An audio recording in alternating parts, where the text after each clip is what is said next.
Well, I hope you're ready for some unindoctrination because ready or not, here it comes. I'm Jeffrey Daugherty, the Christian whistleblower. Joining me tonight from Taboo Conspiracy is Ben. We're looking forward to a great show. Ben has got one of the leading channels within the Flat Earth. Leading? I don't know about that, but and we heard earlier today from Billy Zig. I didn't mean to put people back to back like that on the same subject, but it is a big subject. You know, it's a subject that I have recently embraced.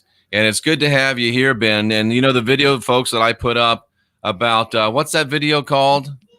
It's my Flat Earth journey, or our Flat Earth journey. Our Flat Earth journey. This is the guy that did it. And that is an amazing video. And as always, I'm coming in the spirit of 1776 with a rebel yell. Dave Weiss did that background. So thanks to Dave. He said he got tired of looking at the green screen with the flags over it. So he put that. David Weiss is a great guy.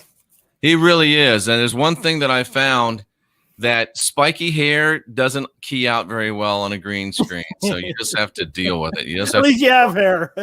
Yeah, well, that's true. It's turned colors on me, but as long as it doesn't turn loose, I'll be okay. So Ben, tell us, your channel is called Taboo Conspiracy on YouTube, right? Yeah, well, it's Taboo Conspiracy 2. The first one was deleted by Is there a story behind that? Well, that was I don't know how much I can talk about without causing you any troubles, but it was that shooting over there in New Zealand.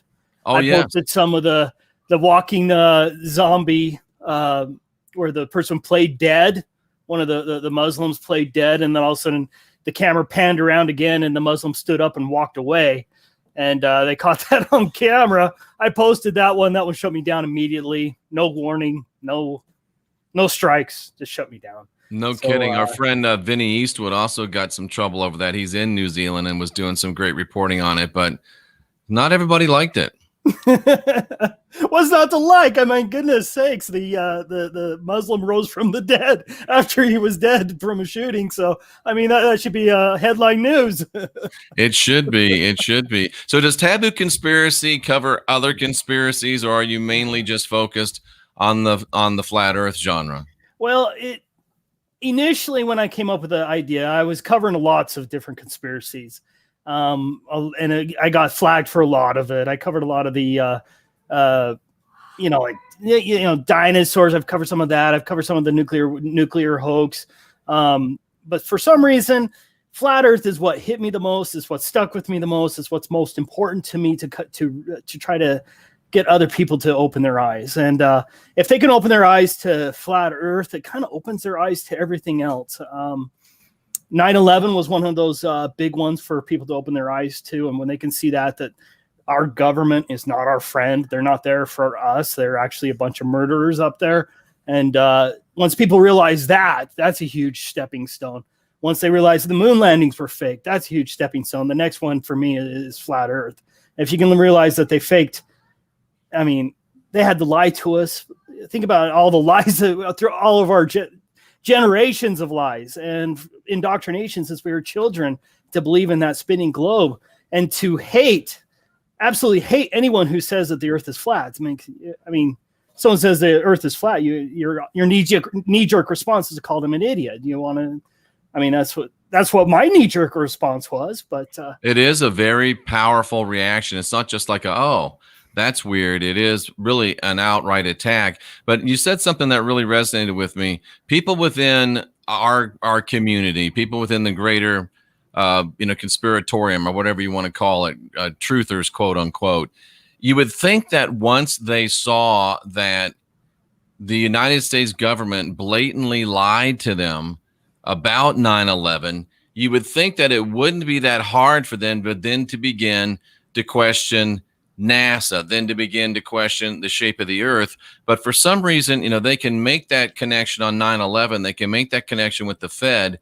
But when it comes to NASA most of the time and the flat Earth almost all of the time, why can't people apply the same logic, the same open-minded, or why can't they even subject to investigation the subject of the shape of the Earth that they can and do very well on 9/11 and even NASA sometimes?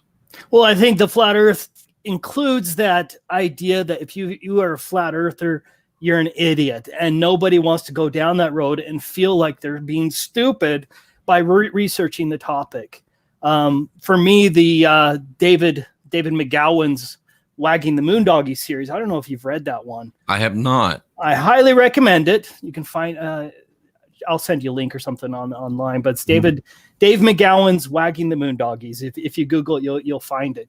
I went through that series, and that was one I opened my eyes really that they faked that moon landing. I mean, when they showed the pictures of the lunar lander, that was enough for me. It was like, there is no way that went to space. Absolutely no way. I don't care what what kind of propagandist comes out and says that it's what's inside that's important. That is a piece of garbage. There is, and the fact that they never actually flew that in front of a camera. I mean, the thing looks like garbage. They never flew it in front of a camera. They never, and they never tested it whatsoever. They never even practiced any of the maneuvers that an astronaut would engage in, such as dropping at 4,000 miles per hour, ascending back up to rendezvous with and dock with the command module. They didn't practice. They didn't do anything like that. And that was it for me. Was the lunar rover, and I was a NASA skeptic ever since then. I went on a lot of the forums. I was really into putting out the proofs of the moon landing hoax. And so I got pretty good at that on a lot of the online forums. And I started getting kicked off on all these forums as well. But it was at that time, it was a friend of mine named a fellow moon landing skeptic, Jibby Jedi is his name. He said, hey, you need to look into this flat earth thing. And at that time, I think there was maybe there's Mark Sargent and there was Eric Dubay. And I watched a few of their videos and oh my heavens, that was that first initial response of like, well, this isn't just something to laugh at. There's actually some substance here. And then you start doing the research, you start looking into it more. And I myself bought that P900 camera. I had my wife stand across the opposite shore of a lake. I got my camera down to just 3 feet and I filmed her take a mirror and place it right into the water as she was reflecting the sunlight. And that was 6.4 miles away. And it was at that time where I was like, wow.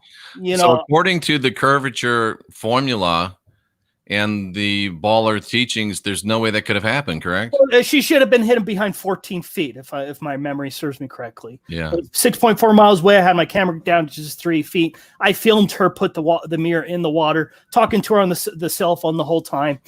And that one opened my eyes. I showed it to actually a friend of mine who's probably the smartest person I know. He's an inventor and he's invented a lot of amazing things. And I showed it to him. It's like, this has just stumped me. What I found here. And he's like, well, what you need to do is get a powerful light and take that to an opposite shore and see if you can see that light.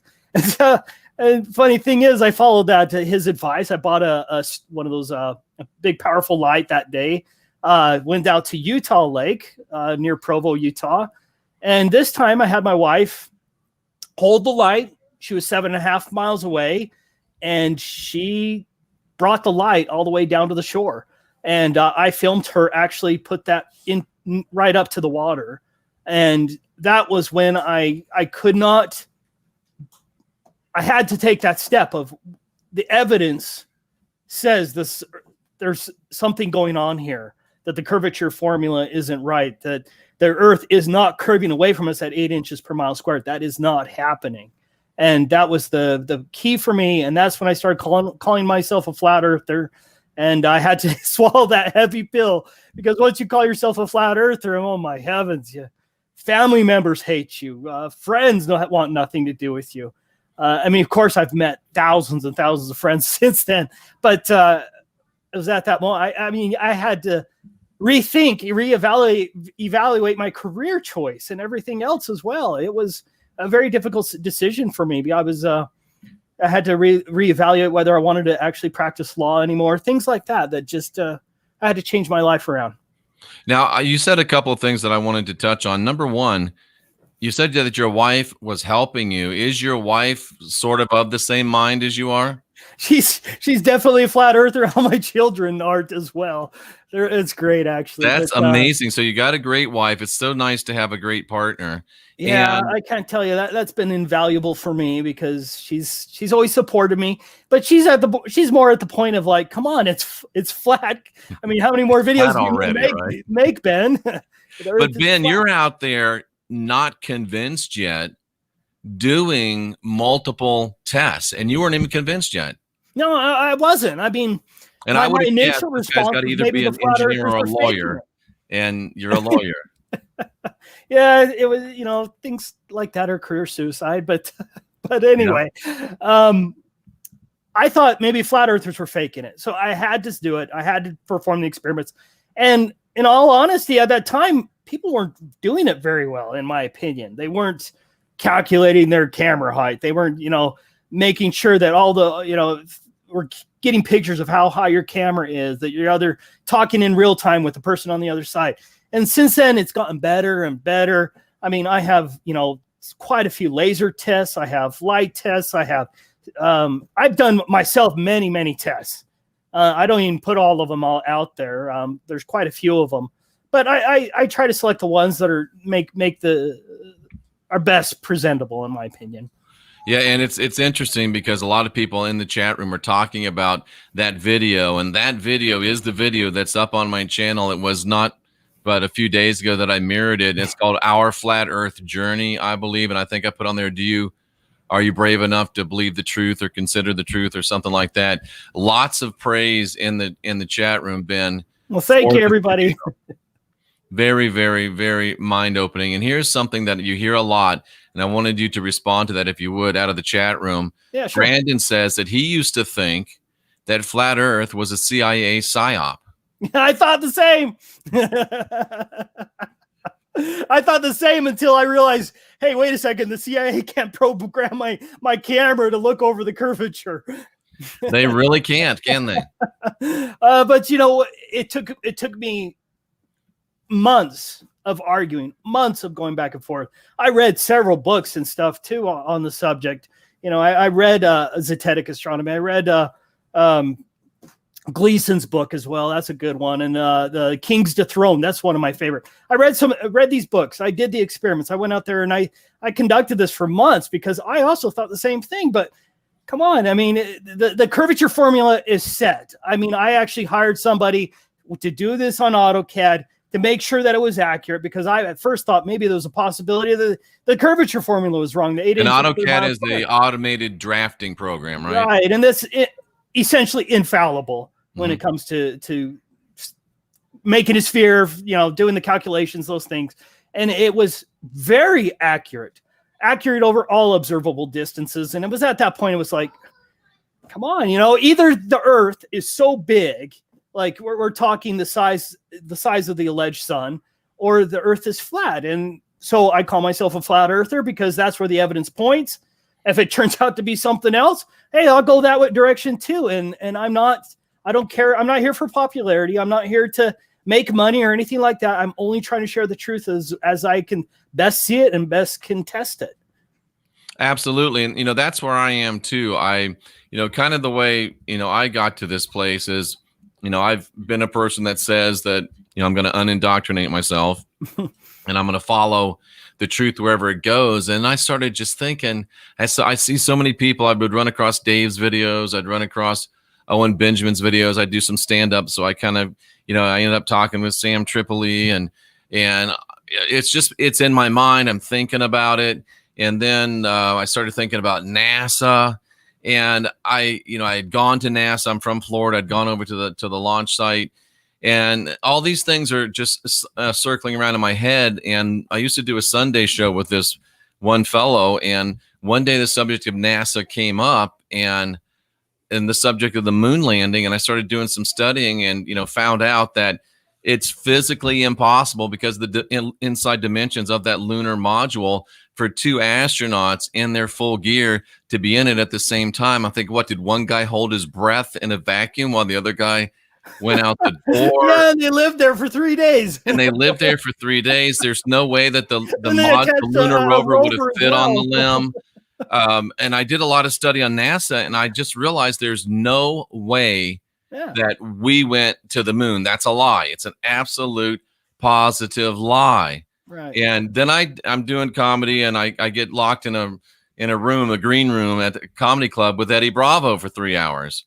And we talk flat earth, flat earth, flat earth. And the first question that Eddie asked me was, do you believe we went to the moon? I'm like, no. He goes, okay, then I'll talk to you about flat earth, because he says that if someone believes that we went to the moon, he won't even talk flat earth with them, because you can't, unless you've actually wrapped your mind around the lunar landing, then you can't get to flat earth. Well, I agree with Eddie Bravo 100% there. You just can't. And that's why I do concentrate on NASA fakery as well. I put out quite a few NASA moon landings videos as well.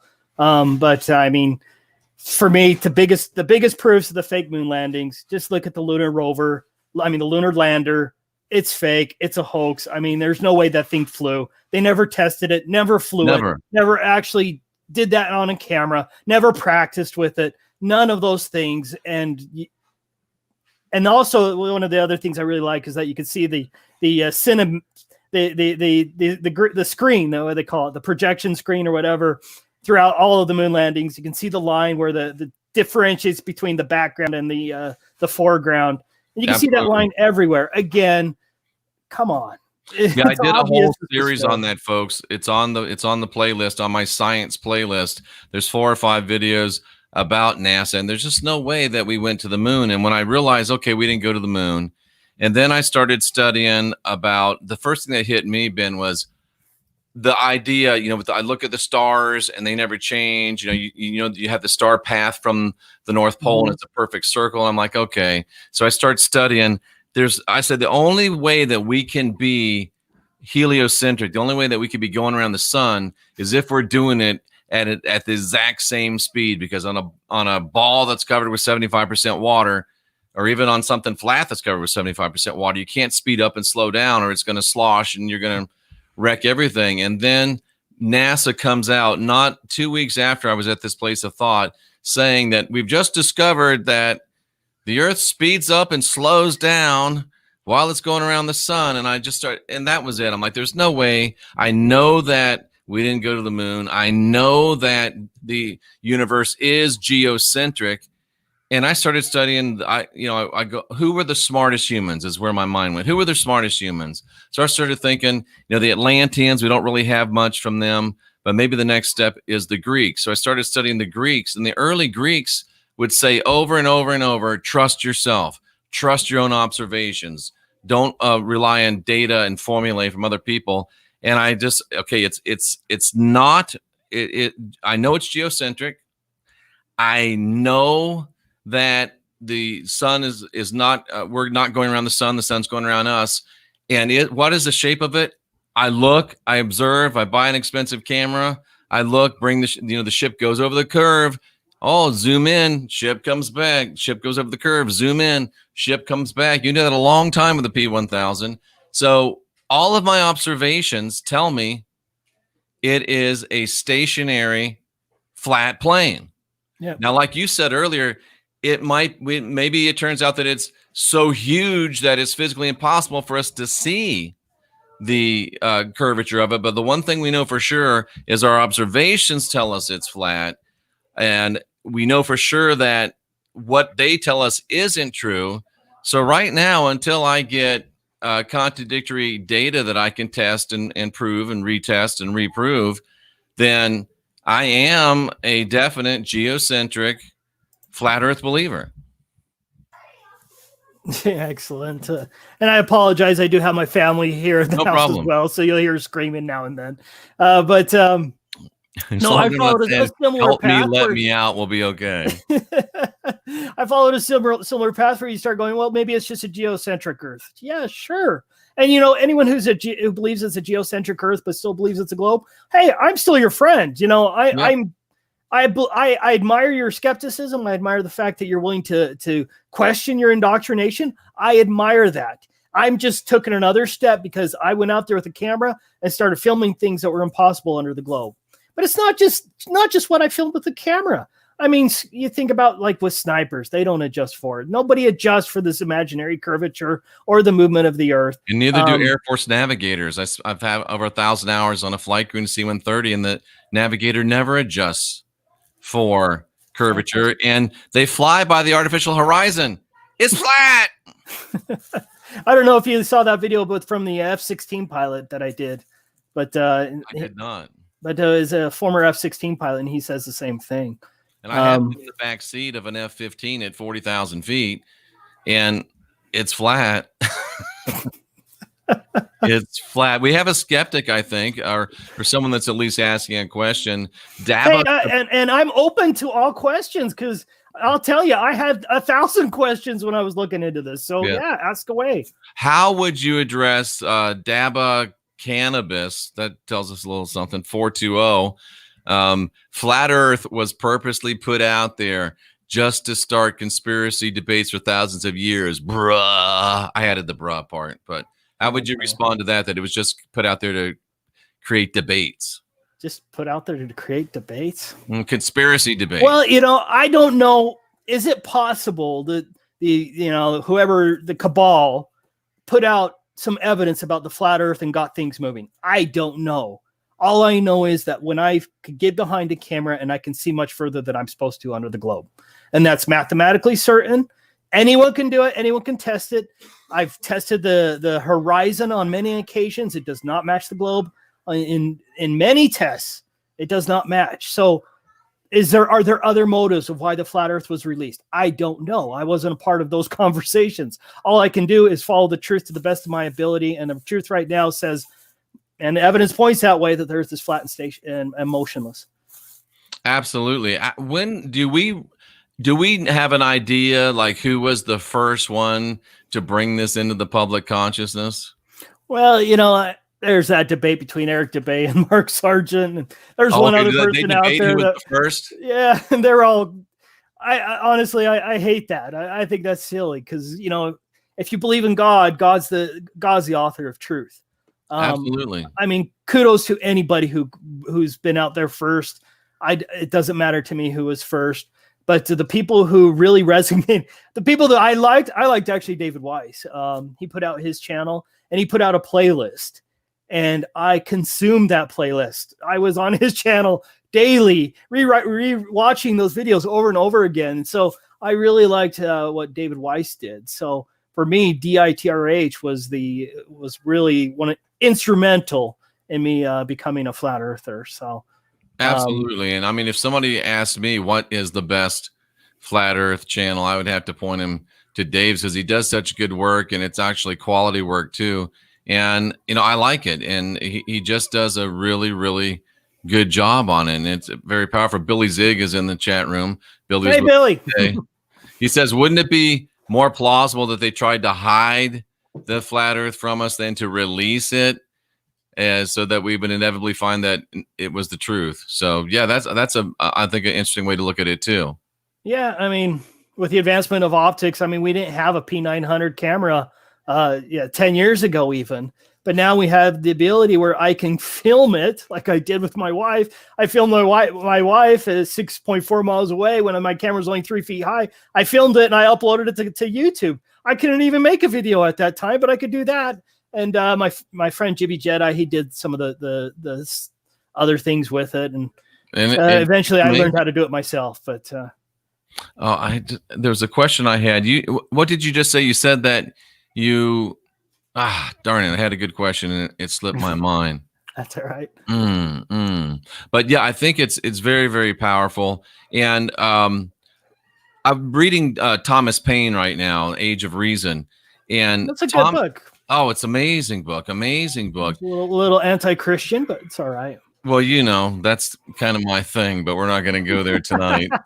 But he talked about, and he says in his words, and this is just to set up his point, that there's no way that language, because it's so changeable and mutable and so much intrigue and controversy and differences of interpretation. He says there's no way that language could contain the words of God or be the word of God. So he posits that creation itself is the word of God. And if you love the Bible, it does say that the heavens declare his glory and his majesty. And that's a great thought. If we understand that the word of God is his creation, then, people say, what difference does it make if it's flat or round? If the word of God is creation, and it certainly does declare his handiwork, then whether it's round or flat, that becomes a very big question then, doesn't it? Yes, flat Earth is so important spiritually. Explain that, for please. me. Because for me, I was a Christian before fully believing in the globe. So it's not like I believe in the flat Earth because I was a Christian. No, that didn't work out that way. I fully supported the idea that we could be on a globe, but I was a Christian, and I didn't subscribe to a literal understanding of the Bible. I subscribed to more of kind of allegorical understanding. Mm-hmm. So then you read Genesis 1 and things, and it's obviously, if you take a literal meaning behind it, it's not a heliocentric chapter. Nothing in there fits within the heliocentric model. But to me, why would they lie? It becomes obvious is to control us spiritually. Maybe it's hiding other lands, things like that. I actually don't think that's important to them, but I do think that the evil powers, whether you want to call it a Satan or something else, that controls this cabal that they worship. That just hit me. Cabal, not Right. flat, cabal. That's good. That controls them, that he would want to hide God's creations. He would want people to not think about heaven above and hell below. And I shared a quote on that video. I don't know if you caught that, from the Luciferian publication back in the 1800s, and it said how the astronomy with a spherical ball and all that ended the debate of whether heaven is above us and below us. It ended those things, and that's why I believe they made this gargantuan lie as some sort of a mental control, spiritual control, and that's why I think God wants us to go out there and try to fight for truth as to the best of our ability. And I think God, there's it's not in the Bible, but it could be, especially if you believe in the Bible. The old saying, God helps those that help themselves, and God gave you a brain for a reason. I think Yes. the divine wants us to think, wants us to reason. Thomas Paine, Age of Reason, wants us, our reason is, I think, our highest sense of divinity. So you have to be able to explain and understand. I mean, I say that with spirituality tonight. We're not talking spirituality so much. I say that with history, and we're saying that with science. You have to be able to understand why you believe what you believe, in my opinion. Just because some guy in a white coat can give you all of the formulae and all of the documentation and explain all of what's happening and prove to you that it's a globe, you still walk outside and look around. What do you see? You're up in an airplane. What do you see? You go on a flat air balloon. What do you see? Stand there, close your eyes. Does it feel like you're spinning 666 miles an hour over here, and then who knows how fast there, and then there's another one? Do you feel that? And why don't you trust yourself? Yeah, absolutely. And I think that's one of the big problems with us nowadays, is that we always trust the scientist. Yes. We trust the expert, the medical expert. We trust all these fake people that are bought and paid for. And that's one thing I've learned in my profession and in my life. You can hire professions to say whatever you want them to say. You can hire a doctor to say whatever you want them to say. That's how the legal world works. If I want a scientist to say that brake was malfunctioned, I hire a scientist to say that brake malfunctioned, and he'll say it. It doesn't mean that they're objective people that we should always just follow. It's not in the Bible, Alan. I just said that. If anything, I want people to just be skeptical, but not skeptical of just the flat Earth, but skeptical of the heliocentric model as well. I love healthy skepticism, but you should be willing to follow the truth no matter which direction it goes, even if it means you now think maybe start questioning your own sanity because you've just become a flat earther. Absolutely. And this is a big statement, but I don't know if anybody would actually look at all of the facts objectively, empirically, in a scholarly fashion without cognitive dissonance and without having confirmation bias. I don't know how they could come up with any other answer than we know it ain't what they told us, and our observations say it's flat. Oh, well, you know, like I tried telling people in my family, you know, a lot of my siblings, and some of them have become flat earthers, but some of them are absolutely hate me for it. But I mean, like my sister, she posted on Facebook or something that, I don't know if you've ever seen it, the Felix Baumgartner jump, where they have a fisheye lens that shows the Earth. It's, you know, planet New Mexico. And she's like, look, you can see the globe from space here with Felix Baumgartner. And I tried to teach her about it, that's a fisheye lens, that she wouldn't have anything of it. Now, Ben, isn't there another shot in that whole thing where it's from back further in the capsule? Yeah, when the door opens. It's super flat because it wasn't using the GoPro. Exactly. I even tried to share that with her, but again, people they latch on to what they know, what they think they know, and won't let go. And unfortunately, the globe religion is the worst religion out there, because they absolutely do not want questioning. They want you to accept their priesthood from NASA. Ooh. No questions asked. It's all been settled. How many times have you heard that? And you think about it, real science would never say anything is settled. Never. Because it could always be something else that's been overlooked. And the fact that they don't even want that debate, come on. I mean, warning bells should be going off. Yeah. And the one thing that I've learned, I've been in some sort of spiritual work for 40 years now this year. And one thing I found to be almost always true is that when you know and you're sure that everybody knows, that's the time you better take a step back and say, what am I missing? I mean, Thomas Jefferson said it so well. He said, whenever I find, or it was Jefferson or it was Twain, I can't remember. Whenever I find myself, it was Twain. Whenever I find myself in the large majority, I stop and recheck my facts. That's a good thing to always do. Now, whichever direction the majority goes, I automatically put up my brakes, because they're never right. The majority is never right. Very the often direction that the media is trying to take you is never right. I mean, that's obvious to me. I mean, like when this Corona nonsense started, once you already have that ability, you can see through the nonsense day one. Yeah, how many flat earthers bought the controlla virus, the stupid 19? I bet not very many. A few of them, unfortunately. I got mad at some of them, but oh, really? Yeah, I could name. Dave has an interesting theory that I don't know if you've heard him state this. I think it's relatively new, and I'm not talking about he thinks that clouds are souls. That was a great one. He was on. We talked about that. Very interesting. And we know that is not representative of the flat Earth community. That's just Dave's little thought. But Dave said that he is pretty well convinced that because of the momentum that the flat Earth community was generating, and because there's a lot of people starting to look at it very seriously, he thinks that the creation of COVID might be at least in part, a distraction to get people from studying and looking at the data of the flat Earth group. No, I agree with that. I've actually shared that conversation before with David as well. Okay. That I was actually drew up a parody that we never did, but the people were actually blaming flat earthers for Corona. That's funny.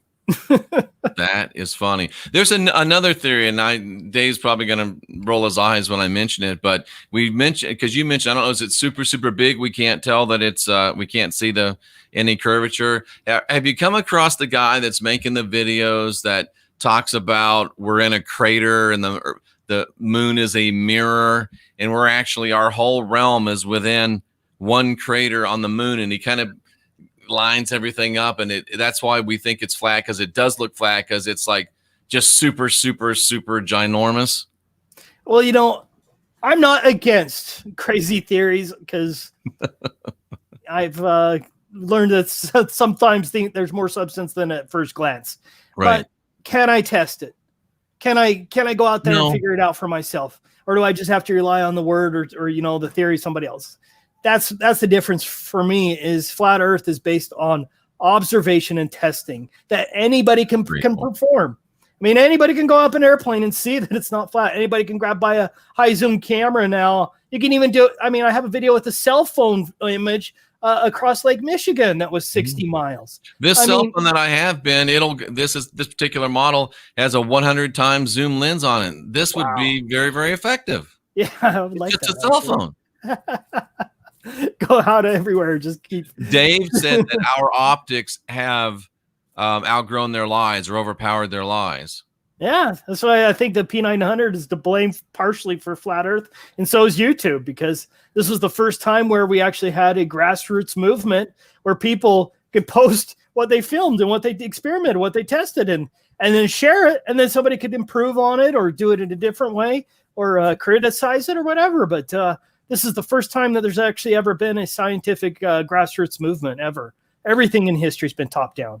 You know, as an attorney, you're obviously a very logical thinker. You're someone that looks at evidence. You're someone that looks at precedents. Obviously must have a very disciplined mind to, go to law school and graduate and pass the boards and all of that. Do you see, if you can step back and be maybe more objective than you want to be for a second, do you see any dangers, worries, fears, things that people should be careful, quote unquote, about that could come along with believing in a flat Earth model? Well, almost similar to what I was saying before is stick with what you can test. So good. People want to say that like for instance, his name's Lord Stephen Christ or something like that. He says we live on a concave Earth. I'm not against that idea. What does that mean, Ben? A concave Earth? Well, it's the opposite of a spherical Earth, except we're inside the sphere. Oh. But it would still be. I'm not against that. If you can prove it to me, if I can go out there with my camera, go out there with a radar device, go out there with sonar, do something to prove that. But there's nothing like that. It's all relying on words and on some guy who claims to be that he's Jesus. I mean, yeah, that's a little. So follow your credulity just a bit. Follow your logic. Follow your reason. Study out both sides of the argument and follow the evidence. I mean, to me, that's what you need to do with flat Earth, and that's how we can avoid some of the mistakes that are made. And I've made a few mistakes too. I'll admit that. But it's by that process of us going through trying to be as objective as possible and following the evidence. That's where we should be, and that way we can avoid the craziness. I made a little joke this afternoon with now I've just forgot who that I was with this afternoon, but at any rate, I was thinking about flat Earth, and we were talking about Jesus. And I mean, think about it. We know that water's flat, and if it's a flat Earth, it was a lot easier for Jesus to walk on the water. He didn't have to hike uphill at all. It was just very flat. He's wearing sandals. You don't want to do a bunch of hiking, so it works out. And Billy Zig is who we were with this afternoon, and it was really nice to have Billy. Great to have you here as well. What about some of the great or classic proofs against flat Earth? Again, as an attorney, looking at evidence, weighing evidence, are there any out there that stopped you from it and made you go, and have you weighed them all with a legal mind and still are comfortably where you are?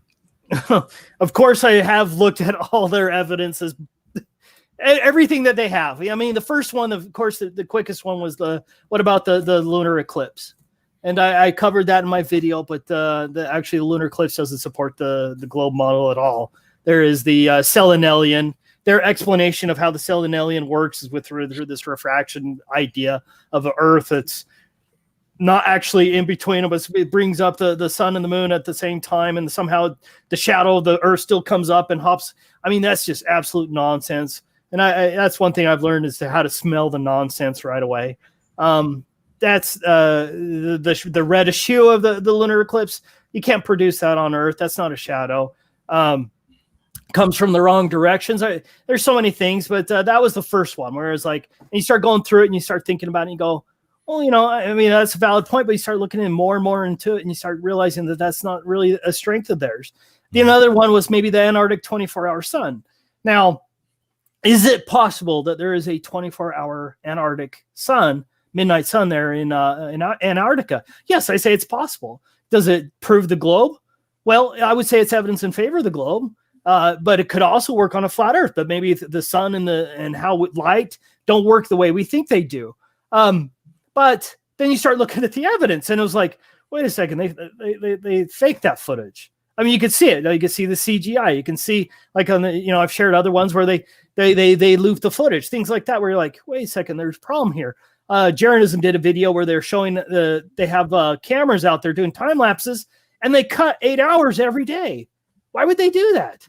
It starts seeing a train of problems where you're like, I'm not sure that they're telling the truth about that. And then that's when I really jumped into the Antarctic Treaty. I don't know if you've watched that video of mine, but they created this Antarctic Treaty system and the enforcement protocols that prevent any independent travel below the 60th south parallel. Well, that's pretty coinkydink, I mean, seriously, the one place that we could go to do the testing to prove, curvature, Earth, globe, or flat, that we can't go below the 60th south parallel. There's a problem with that. You don't do that. Governments don't all join together, including the Soviet Union, Russia, China, North Korea is a signatory of the Antarctic Treaty. Nobody joins all together to prevent people from going to Antarctica without a reason. And never violates it. No. And so now I'm a high skeptic of the alleged 24-hour Antarctic sun, but I'm still willing to hear it.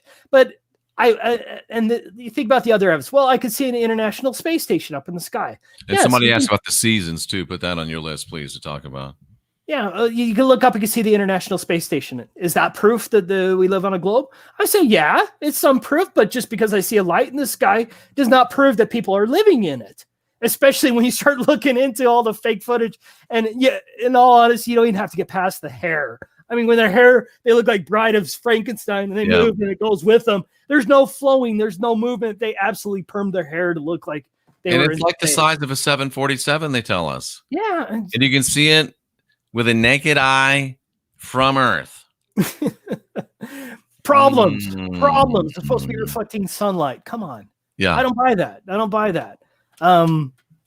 Why doesn't again, you're an attorney, you're a professional. Why doesn't NASA just solve the whole problem? They got all of these craft up there. They got all these satellites, quote unquote, allegedly. They've got all of this hardware up there. Why don't they just take a unretouched photo of the ball Earth and post it on their website? End of discussion. Yeah, that was one of those things where you're like, well, what about the pictures of Earth from space? And then all of a sudden you look into that, you read about Robert Simon, and he said, well, we faked that 2012 photo of the Earth. I pasted the clouds and we took a flat map wrapped around a ball, and then I made it look like what people expect the Earth to look like. That's what the NASA said. I mean, for crying out loud, they faked it. Everybody thought it was real, and people still put that on their wall, thinking that that's a real picture of the Earth. It's not. It's fake. And so if they can fake that with a careful artistry, they can fake anything, especially with the software they have now. And that's where you get that Himawari satellite that's supposed to be taking pictures, like you said, all the time of the Earth. And it's obvious that they're just imposing radar software, and they're just wrapping it around a ball. And they add the Terminator line to make it look more real. But what's missing? 16,000 alleged satellites that are supposed to be zipping all around the Earth. None of that's visible. Or when they put the car up in space. I mean, how ridiculous was that? Again, 16,000 satellites are supposed to be up there with it. Where are they? It's obvious that they're faking this stuff. And that's when you see that they're faking all of that. That's when you say, wait a second, they wouldn't fake it if it didn't exist. So, but Ben, how come? What do you think? And this is just a complete, maybe curveball left field, but it just came to my mind. We're giving NASA a lot of money. What are they doing with it? Yeah, CGI pictures. I mean, seriously, where do you think all that money's going? That's supposedly going to NASA. $60 million a day. I mean, that is a lot of money. It's a great way to launder some money. It's a great way to fund some black book projects. Now, what NASA, I mean, if you think about it, if it was real, they'd be putting out so many things that they'd be blowing us away with. I mean, in all honesty, if space were real, if space travel was real, they would blow us away with so much overwhelming evidence that cannot be faked that there's just no way we could even question it. But the fact is, I agree. It is fake. Everything they do is fake. You can see it. You can see the fakery all the time. I mean, ISS, there's nobody living in that. I mean, for instance, with respect to the ISS, do you know that there is not a single picture of the ISS assembled on Earth? Wow. Well, maybe it's like the Starship Enterprise. They assembled it in orbit. Exactly. That's what they say. But you think about all of this. I mean, you're sending something up there. It's supposed to last, 20 years. It needs to be stress test. You need to test all the seals. You need to test those things 1,000 times. There have been fleets of engineers going in it through a fine-tooth comb, looking at every seal, looking at every bolt, looking at everything. They did not do that. They didn't even put it together. They say, we'll just throw it together in space. They bring up a box. It sits there, zips around at 17,000 miles per hour. What could go wrong? Yeah, what could go wrong there? And then, I mean, they had a meteorite supposedly busted through the ISS and they stuck their finger in it to plug it. I mean, absolute nonsense. And I mean, it's all actually pretty funny. And I mean, have you seen the one of the ladies showing us how she washes her hair in space? Oh, there's horrible. Water flying all over the ISS. Would that ever happen? Never. I'm sure there's no sensitive electronic equipment, no sensitive electrical. There's a video where they're pointing out all the power supplies right next to her while she's doing that. It makes perfect sense. I don't know why people don't believe it. I mean, Star Trek in '68 was doing better stuff than they try to sell to us. Oh, I just don't understand it. I just don't understand it. Oh, what I don't understand is why can't people be skeptical? I mean, come on. About everything. Be skeptical on everything. There are a lot of hired propagandists, and we expect them to hire. I mean, they make $60 million a day. Why can't they throw $1 million a day towards propaganda? I mean, why not? So there's a lot of hired propagandists out there that calls names and all that. And that's something that's frustrating for me, is like, especially when I was really looking into this and you started seeing them lie and deceive you. And you're trying to talk with people and you're like, I want to actually talk to an honest, smart globe believer who has an open mind. I actually want to converse with them and go over things and have an intelligent conversation with them, but they don't exist. They're all liars. And we tried to get, I was doing a radio show back when I became a flat earther, and we tried to get an astronomy professor to come on the radio and answer questions about the flat earth. Refused to do it. And it was like, there's just something wrong with people. Why? I mean, we need to be skeptical. We should always encourage skepticism. That should, I mean, especially with respect to the sciences, that should be the mantra. Skepticism, healthy skepticism. We need it because you never know when your premises might need to be changed. Absolutely, 100%. We have to have that mind of inquiry, and we have to be willing to follow that proverbial white rabbit wherever it goes. But even within the quote unquote truther community, we obviously have some places that we cut that rabbit off from. I think it's very, very sad. Have you ever been to one of these flat earth conventions? Yeah, the video you saw was the flat earth convention in Romania that I spoke at. In Romania? Yeah. So wow. They flew me down to Romania to speak there. That was fun. And then I did the one in Dallas. I spoke there as well. How many people were at those conventions? I should have gone to that one. I'm not too far from Dallas. I was going to go, but then I didn't. Oh, you should have gone. I wasn't really a flat earther then. I didn't want to be seen with you guys. I get that. But what is it like at a flat earth convention? It was actually a bunch of pinhead nerds with pocket protectors and stuff. Well, there are those pinhead nerds. I would consider myself one. Now, are there any hot chicks at a flat earth convention? Unfortunately, I'm married, so I keep my eyes, single to my wife. Perfect. But there are very beautiful flat earthers out there. Excellent. What I enjoyed the most, of course, I like doing presentations and things, but what I enjoyed the most was the camaraderie, to actually meet these people that I've spoken to dozens of times on the internet, to actually meet them in person and to hug them. And that felt so wonderful, because you realize when you're meeting with these hundreds of people, you're like, wow, something, I'm not alone. other people can open their eyes too. And it felt wonderful. That's why I say go to it. You don't even have to learn anything other than go there and just meet people that it's amazing. It's amazing to actually meet people that actually agree with you, because as well as I do that out in the world out there that not many people will agree with you. And it's a little frustrating. I mean, it's crazy enough to find some people that are within the whole conspiratorium, within the quote unquote truther community, but then you're subdivided down into the flat earth community, a subsection, and then you start really, the pool starts getting shallower and shallower and shallower. It's just amazing. But yeah, I kick myself for not going down to that one in Dallas. I should have been there. But hey, what do you do? Maybe next time. Are you going to that one, the Flattoberfest? No, I'm not. I can't afford to go always traveling all around for these things. Yeah, you can. I was actually thinking of starting my own Flat Earth conference, though. Hey, that's a great idea. But I was going to do the first online. That's a great idea too. Free to everybody. Well, that's a great price. Just everyone, I just ask everyone to try to donate videos. And then we just have a day where we just put videos out for people who want to present. I just thought it'd be kind of a fun way of doing it, because who wants to travel right now, especially when you tell you to wear a mask or go, Yeah, that's what if I'm going, I'm driving. I'm not getting on the airplane. I'm not wearing a mask. I'm just not going to do it. Yeah, I'm actually supposed to speak this in 2 weeks for the Czechoslovakia Flat Earth Conference. I'm not going to Czechoslovakia. I'm just going to do it online, but I've been invited to speak for that conference.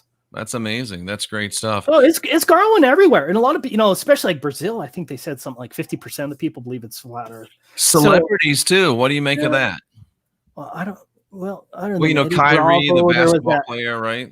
Who? Oh, Kylie, the Irving guy. Yeah. I'm sorry. I don't watch much sports, but if it helps people to have a celebrity become a flat Earth, and so be it. I'm not against that. Yeah. It's just, again, I don't think we should ever appoint people to be our representatives, because once you do that, they can be bought off. They can be tricked. They get, things like that. You follow the evidence, stick with the evidence, stick with the simplicity of the flat Earth.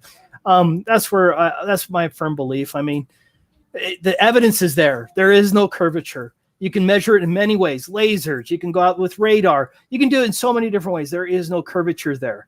That's a big problem for the heliocentric model. And that alone outweighs any sort of evidence that they think they have by far. Absolutely. When they tell you here's a formula that proves it, and that formula doesn't work, that's some pretty strong evidence. I know we're not going to talk about the Bible tonight because we're not on the same page with that. But would you agree with the statement that I make that you don't have to have the Bible to prove flat Earth? I would agree with that. Yeah, I agree. I mean, I'm not like what you would call a Bible thumping fundamentalist or anything like that. And I respect anyone's alternate decisions with respect to spirituality. I mean, I'll be honest. I've been through many different paths. I was agnostic for many years, atheistic. I started getting into Darwin's books and things, and the God delusion, stuff like that. I was really into that stuff. I was slowly started opening my eyes to the evidence of our Creator. But I understand that people are on their own journey, their own path to trying to figure this out. And I'm just doing the best I can with figuring it out as well. But the Bible, I've actually made a video about showing all the verses of the Bible to support what we call a flat and stationary Earth. Mm-hmm. And they're definitely there. So if you believe in a literal Bible, then you have to have problems with heliocentrism. Otherwise, you're lying to yourself. But is flat Earth, can you become a flat earther without actually even reading the Bible? Absolutely. Because, I don't know, it's a scientific movement. It is, absolutely. And a spiritual one. So whatever spiritual proclivities that you have, that's fine. I have my own. And but I'm the type of person, I like to hear other people's ideas. I like to hear because it's only with that exchange of ideas through kind of, the not so much debate, but friendly debate, an investigation in spirituality, that we can maybe figure out what's the true spirituality system out there. So, and there's my girl in the background. I actually have 5 children. So, oh, good for you. That's excellent. That's excellent. That's fantastic. It's been a great discussion. It really has. Is there anything that we haven't covered that you wanted to bring up and share with you asked about audience? the 4 seasons. What was that? Yeah, somebody said, please discuss the seasons. How can the seasons happen on a flat Earth? Well, first of all, do they know why we have seasons supposedly under the heliocentric model? It's because of the angle, the tilt of the Earth of a sun that's 93 million miles away. That tilt of the Earth somehow changes that drastically because you're slightly tilted away, and then in the winter you're tilted the other hemisphere's pointed a little closer. I mean, that itself is nonsense. Yeah. I mean, you just look at it objectively and go, wait a second, that doesn't work. I don't buy that. I don't buy that the sun's actually closer in the winter time in the north than it is in the northern winter versus the southern winter. But how's it work on a flat Earth? It seems kind of simple to me. It's just the sun is moving its path and its warmth. And again, I don't think we should be linking the two together. We don't know if the sun is actually producing the warmth. Maybe it is, maybe it isn't. But that's a fascinating thought right there. So if the sun's circling closer to the center, yeah, you're going to have more warmth towards the middle of the flat Earth. And when it changes its direction, moves towards the outer perimeter, you're going to have more warmth towards the outer perimeter. But sorry, we can't even hear them. Don't worry. But to me, it's we don't know how it all works. And to me, and this is something that has bothered me about our current generation, is we're like this Google generation, this Wikipedia generation, that we think that we can have an answer to anything. Like you can click on there, what is the weight of a teaspoon of a neutron star? They have no clue, absolutely no clue. And to even claim they know is absolutely stupid, just stupid that anyone even say that they know. But this idea that you can just click up and you know anything just by a quick answer, go, oh, I know the answer to that. I can Google it and look, here's a page right here that says this is the answer. No, I don't think so. I think what God has created for us is so complex, so difficult to understand that we can maybe scratch at the surface a little bit. I'm not saying we shouldn't be scratching. We should definitely be scratching. But when we scratch, we might be like an ant trying to figure out how a Boeing 747 works. It just might be so complex that it's above us that we can't figure out how do all the seasons work? I don't know it precisely. I don't even know if the sun's an object. For all I know, it could be a projection of light, and somehow the warmth follows with it. I don't know. Do you know, other than based on your own propaganda of seeing this big ball of fire in the sky in NASA videos? I mean, we don't know those things, and I think we need to embrace the fact that, yeah, I don't know that. Does that mean it's incorrect? No, it doesn't mean that. Just because we don't know something doesn't, just because I don't know, I don't have a perfect map of the flat Earth does not mean the flat Earth is incorrect. It's because I don't have a $100 million to hire yachtsmen and cartographers to go all around and make a perfect map of the flat Earth. I can't afford that, and nobody in the movement can. So just because we don't know does not mean it's incorrect, and we should continue to investigate. That's at least what I believe in. Absolutely.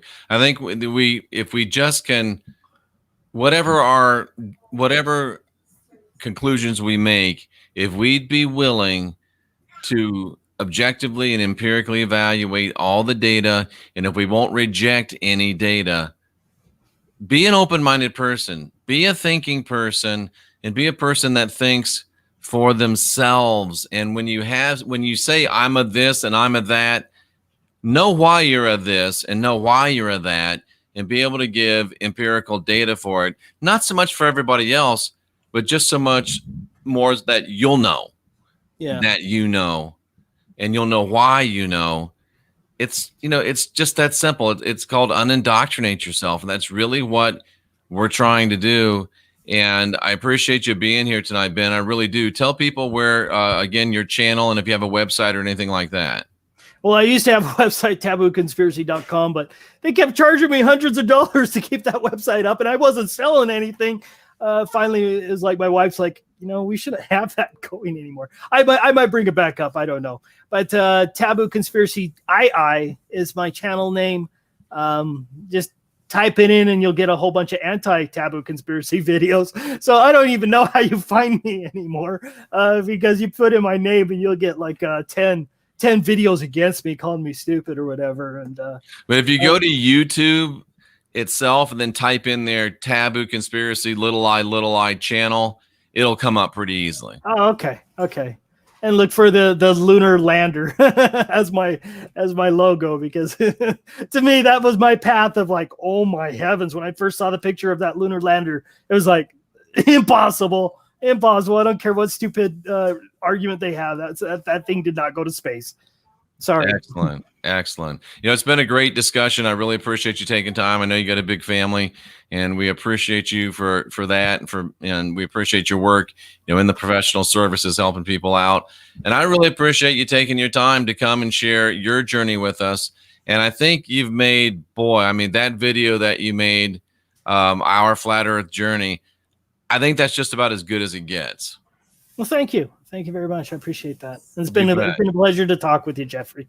Well, we really appreciate that, Ben. For everybody that's in the chat room, I really think this is the most high-minded chat room on YouTube. Lots of love to all of our moderators, for the lovely Cynthia who helps make this thing go.